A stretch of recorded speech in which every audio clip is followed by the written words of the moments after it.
Vlčnov. Malebná, vyše 3000-cová dedina na Morave, neďaleko Uherského Brodu. Na Slovensko je odtiaľto len naskok. Nie zbytočne sa tomuto kraju hovorí Slovácko, ale aj Moravské Slovensko. Každý rok v posledný májový víkend sa tu odohráva veľkolepá slávnosť tradičných zvykov a folklóru, keď sa spev i tanec snúbi s farebnou nádherou vlčnovských krojov.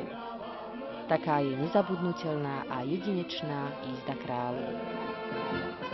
Jízda kráľu, vlčnovská tradice, muzika vyhráva mladý král, ľudí je veľvice.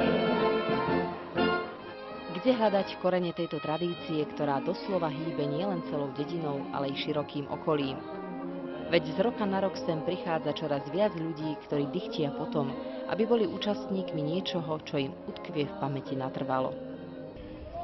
Kdy a jak vznikla jízda králu, nevíme.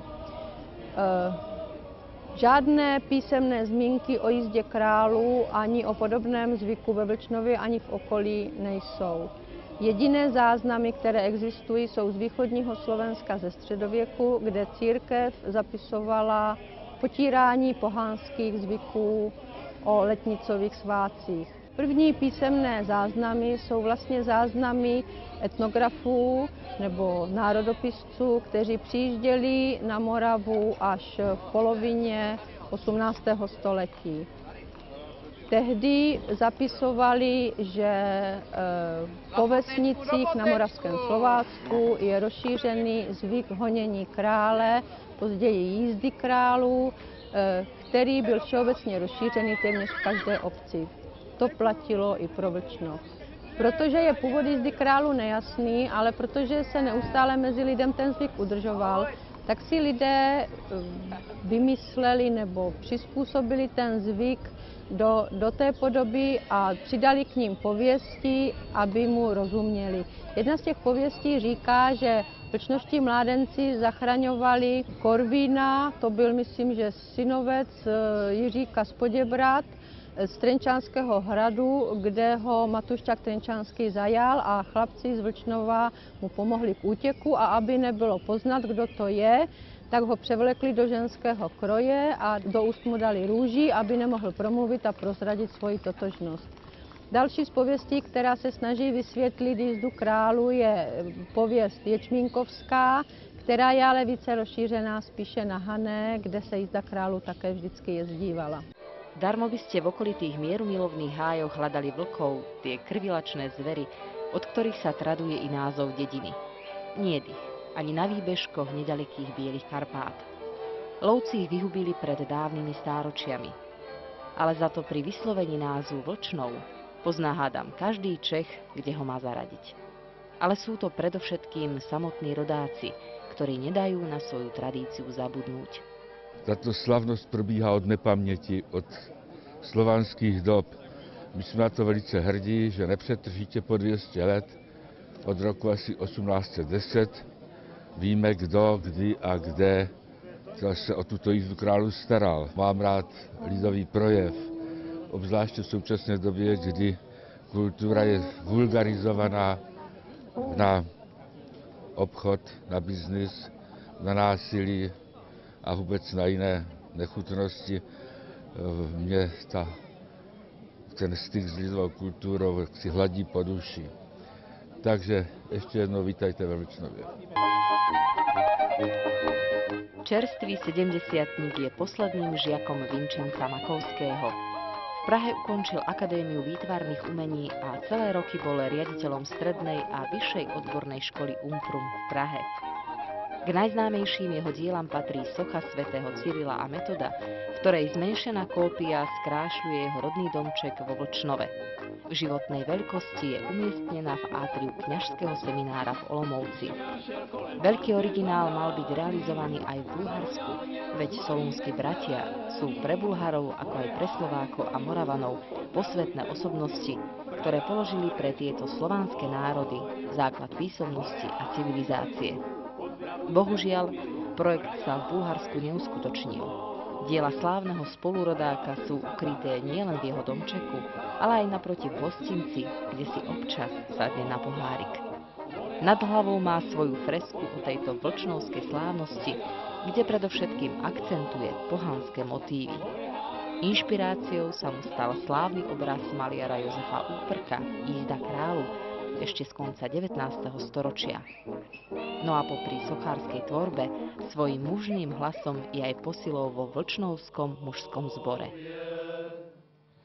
Ve Vlčnově krajní dům, ve Vlčnově krajní dům. Našel jsem si tam děvčátko, Bože můj. Našel jsem si tam děvčátko, Bože můj.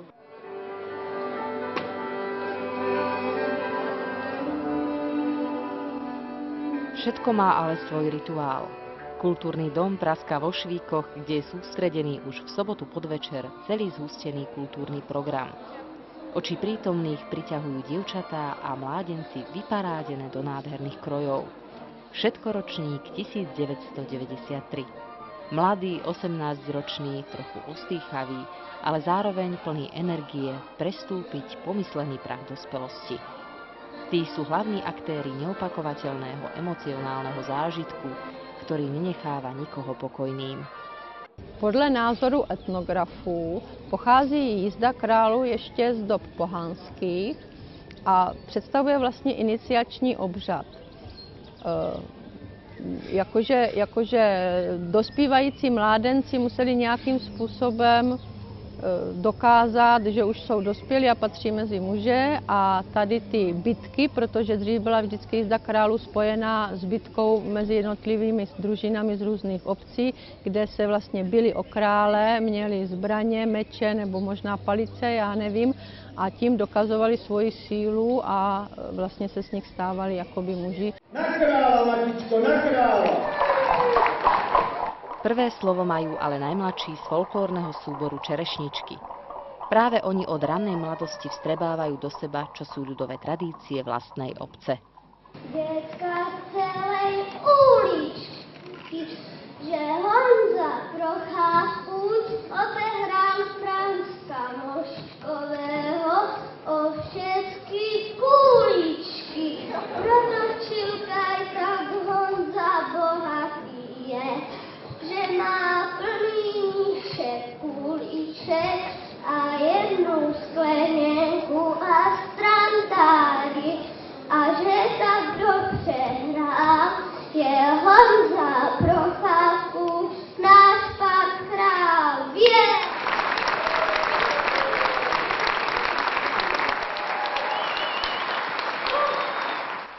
Na pódium prichádzajú rodičia nového kráľa.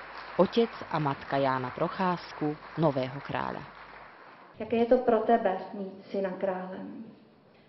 Tak určitě je to velká podsta, je to velká čest, je to mimořádný, vznešený, nádherný okamžik, je to dědictví otců, je to sounáležitost s tradicemi, spousta ještě takových dalších věcí mě napadá.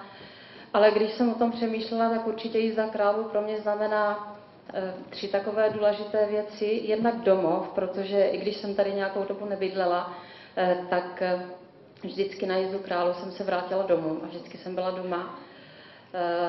Pak velká hrdost na to pomyšlení, že většina vlčnovských mužů, rodáků na tom koni jezdila, tak z toho mám takový zvláštní pocit, takové chvění. A pak ještě to, že v souvislosti, jak se tady už mluvilo o tom, jak je náročná příprava a tak dále, takže se kolem nás objevilo tolik lidí bezvadných, a to nejenom z rodiny, ale přátel, skvělých sousedů, kteří byli ochotní pomoct. Takže ten pocit dobrého člověka, jo. A děkuju všem samozřejmě. Je to obyčejný malý kluk, řekni nám něco pod čarou, tak mimo tu oficiální verzi. No, tak já myslím, že každý malý kluk se určitě těší na kolotoče, na které půjde spolu se svým celým ročníkem hned po odjetí průvodu, kde bez pochyby projezdí všechny svoje volné jízdy. Takže to si myslím, že To je zajímavé, král má volné jízdy? samozřejmě. Tak není to špatné být králem.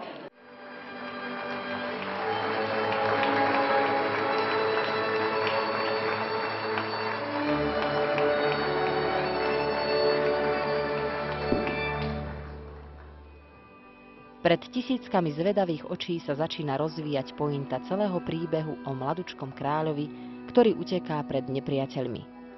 Družičky ho postupne obliekajú do komplikovaného ženského kroja. Jedna spodnička strieda druhú, až nakoniec prichádza na rad sukňa, košeľa a na hlavu mu nasadzujú závoj. Do úst dostáva bielu ružu, aby neprehovoril a tak sa neprezradil, kto vlastne je.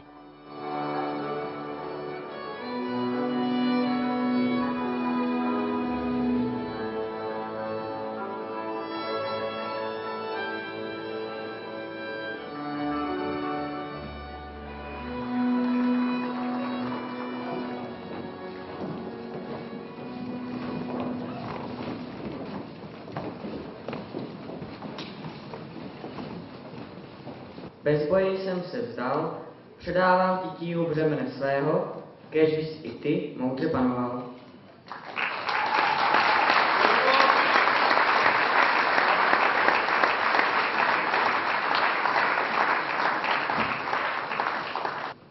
Já slibuji vám na korunu svoji, že budu dobře panovat nad písničkami, tanci a lidovými kroji.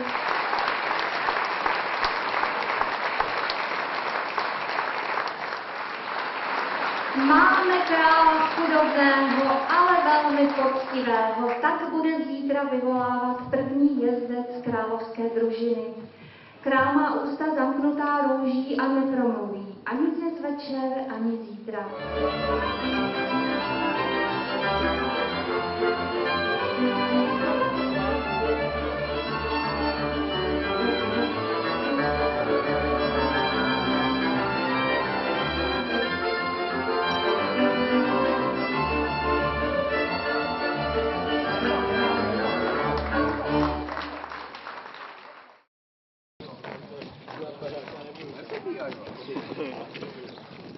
Vlčnou sa prebudil z daždivej soboty do prekrásneho rána.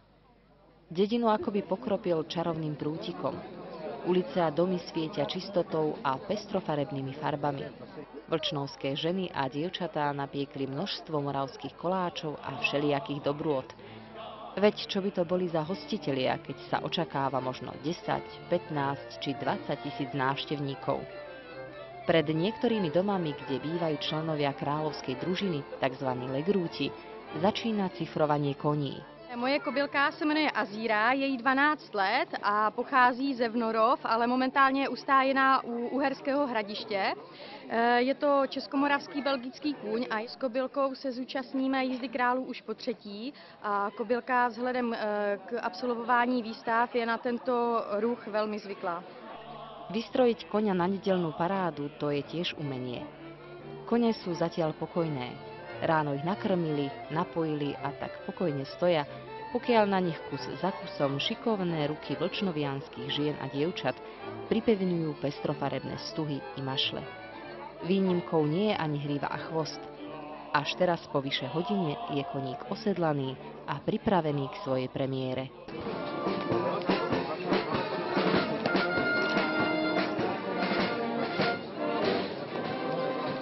Nedeľa začína pre hlavných aktérov účasťou na bohoslúžbách v miestnom kostole.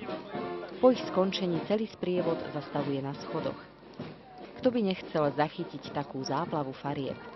Veď sviatočný vlčnovský kroj je jedinečná súhra tvarov a farieb, kde dominuje červená. No a predovšetkým to svedčí krásnym dievčatám. Len aby si to chlapci nepomýlili. Tieto sú slobodné panny a preto majú na hlavách nádherné čepce. Vydaté ženy sa musia uskromniť len so šatkami.